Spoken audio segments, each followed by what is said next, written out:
Kepala Staf Angkatan Darat Jenderal TNI Maruli Simanjuntak mengunjungi food estate yang dibangun oleh Komando Strategis Angkatan Darat atau Kostrad di Ciemas, Sukabumi, Jawa Barat. Food estate ala TNI Angkatan Darat ini dibangun di tanah PTPN seluas 980 hektar dan sudah sekitar 700 hektar lahan digarap oleh TNI dan warga sekitar dengan tujuan meningkatkan ketahanan pangan Indonesia. Pemanfaatan lahan kosong ini sangat membantu warga sekitar karena melibatkan warga sekitar dalam pengerjaannya.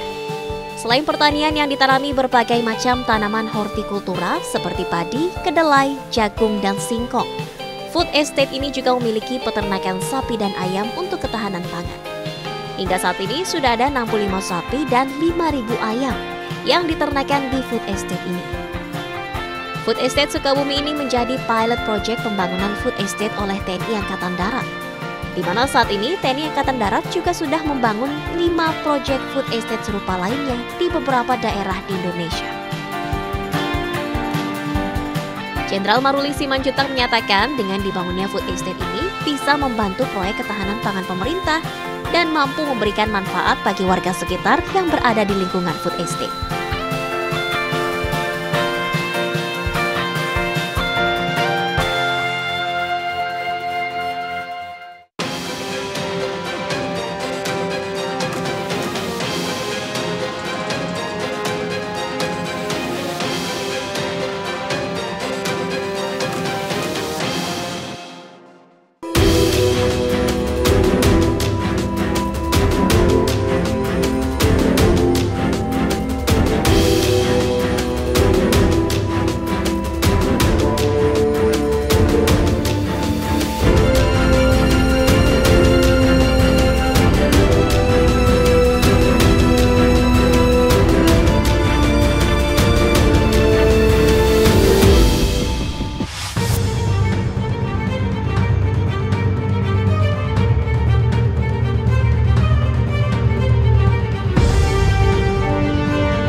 Saya akan mewawancarai Kepala Staf TNI Angkatan Darat, Jenderal Maruli Simanjuntak. Terima kasih sudah menerima kami. Jenderal, Pak Kasat, sehat Pak Kasat? Sehat, sehat. Ya, kita melihat betapa seriusnya kemudian prajurit untuk memastikan tantangan ancaman ketahanan pangan itu bisa diatasi. Dan di titik lokasi kita tadi bersama-sama di sana, ada berbagai persiapan, ada berbagai upaya yang sudah dilakukan, termasuk upaya penanaman dan penghijauan lain sebagainya. Bisa Jenderal sedikit cerita soal ini? Ya, sebetulnya ini kebetulan daerah latihan Kostrad waktu itu di sini. Oke. Kami punya lahan sekitar 700 hektar di sini. Saya kira saya punya anggota di sini, kita cobalah untuk membuat hal-hal yang untuk mendukung program pemerintah untuk ketahanan pangan. Oke. Dalam proses perjalanan itu saya ada ketemu orang PTPN 8 yang punya lahan di sini yang ditawarkan untuk kita kerjakan untuk ketahanan pangan gitu.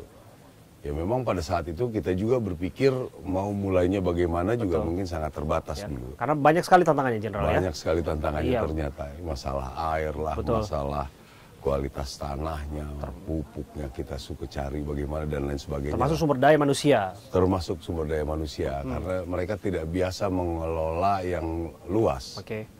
Itulah jadi kita mulai dengan segala macam dinamika. Memang pada awal-awalnya kita sudah sempat menanam jagung sampai 600 hektar.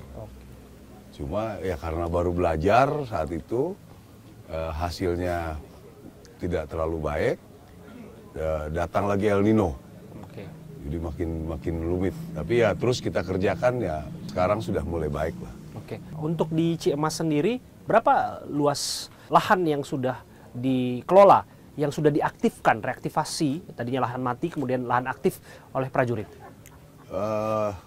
Kalau bergabung dengan lahan kita itu sekitar 700-an hektar sudah bisa dikelola.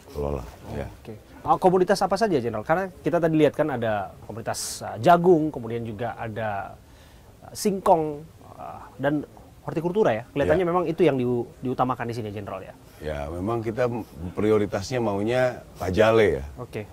padi jagung kedelai, ya, tapi kita lebih dominan di sini jagung. Kalau sawahnya yang airnya mengalir terus ya ada sekitar 150 hektar lah. 150 hektar. Nah, tapi karena kemarin El Nino, makanya kami berpindah ke singkong. Kita punya singkong 200-an hektar, target 300 lah sekarang ini. Nah, sekarang kalau sudah musim hujan lagi, kita mulai lagi, target kita 200-an hektar jagung. Gitu. Bicara titik air, Jenderal, tadi kita lihat ada bendungan juga yang sudah dibangun ya, Jenderal. Saya sih nggak kaget kalau misalnya bendungan dan irigasi ini dibangun itu dalam komandonya Jenderal. Karena Jenderal ini disebut Jenderal Air.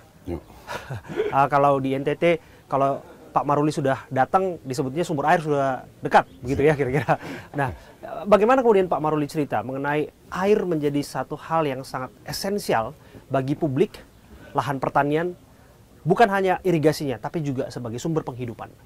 Ya, memang perjalanan kami di tentara kan sering latihan di daerah-daerah, daerah terpencil segala macam, dan memang air bersih tidak ada, dan juga mereka untuk bertani itu tidak ada air. Disitulah saya mulai, waktu saya dan Rem itu mulai bendung air, saya mulai jalankan. Waktu berjalan saya sudah mulai banyak akses, saya mulai ke air bersih. Nah, ternyata ya itu sejalan lah, memanfaatkan air itu selain air bersih juga jadi untuk pertanian.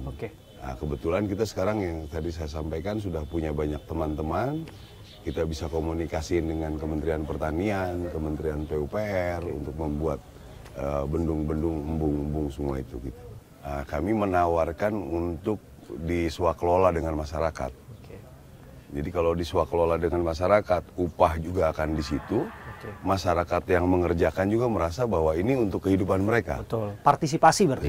Jadi mereka itu betul-betul mengerjakannya dengan baik. Dan syukur ya kita sudah mendapatkan penilaian baik dari sekitar berapa belas yang kita buat.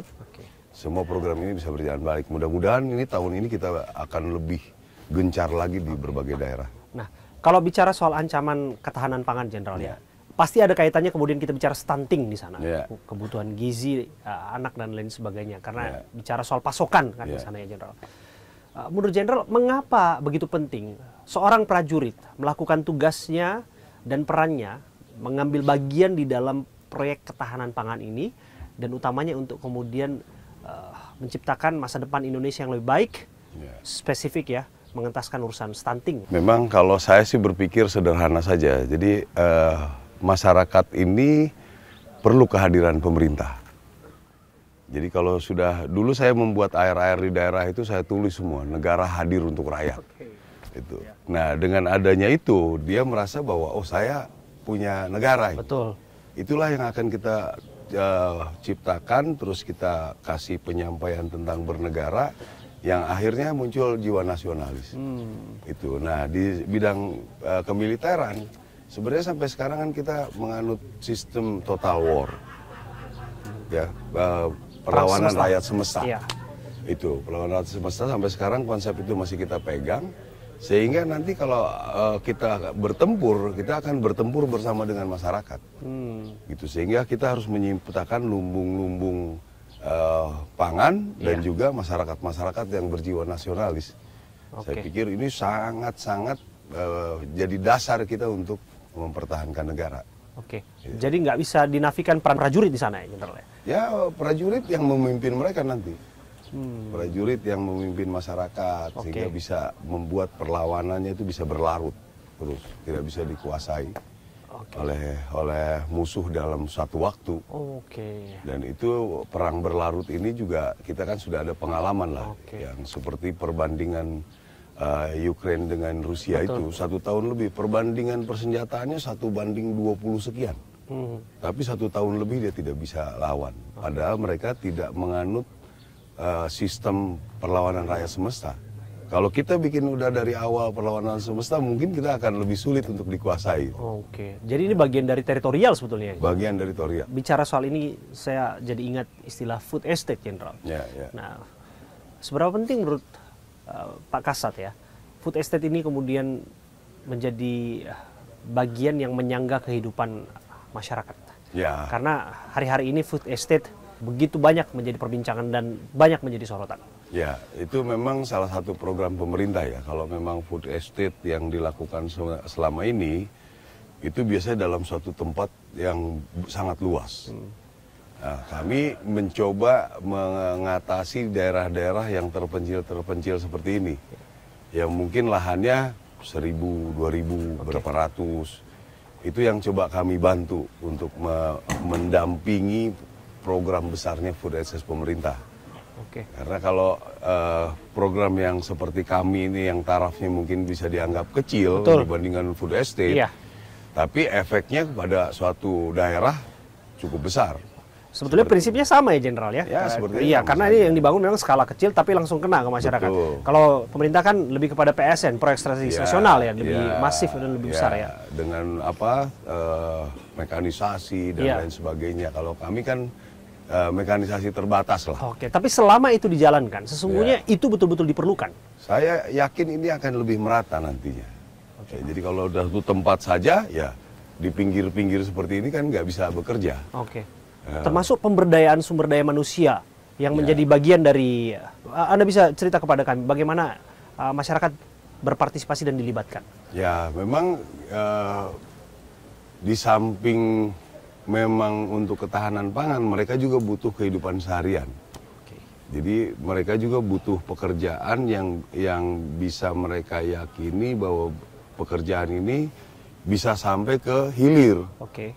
Kan bisa ada lahan, bisa ada bibit, bisa ada pupuk, bisa ada orang yang menampung. Itu yang penting sebetulnya. Nah, kita coba masuk di situ, merangkaikan semua program pemerintah yang sudah ada sebetulnya. Tapi keterbatasan personil di pemerintah, keterbatasan untuk menguasai wilayah, itu kebetulan kami punya. Gitu. Jadi sekarang kami merangkaikan semua program-program itu. Lahan di sini ada asistensi dari pertanian di bidang peternakan. Betul. Ada asistensi di bidang pertanian tergantung apa yang kita tanam. Ada dukungan bibit dan pupuk. Ada untuk dukungan air.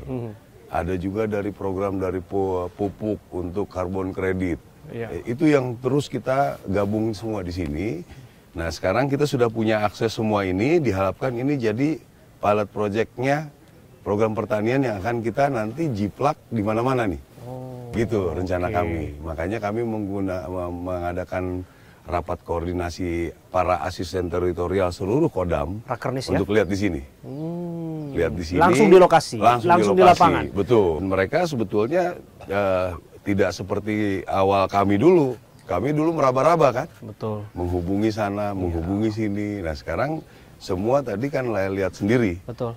Bahwa dari pertanian hadir, dari KKP hadir, dari pupuk Kaltim hadir, pupuk Indonesia hadir, dari para pengusaha sapi ini hadir semua di sini. Pak Kasat, saya harus bergeser isu ini Pak Kasat, karena tantangan yang dihadapi oleh Pak Kasat dalam jabatan sebagai Kepala Staf TNI Angkatan Darat hari-hari ini tidak mudah. Kalau tadi disebutkan ancaman ketahanan pangan di tengah tantangan iklim yang saat ini memang berubah-ubah gitu ya.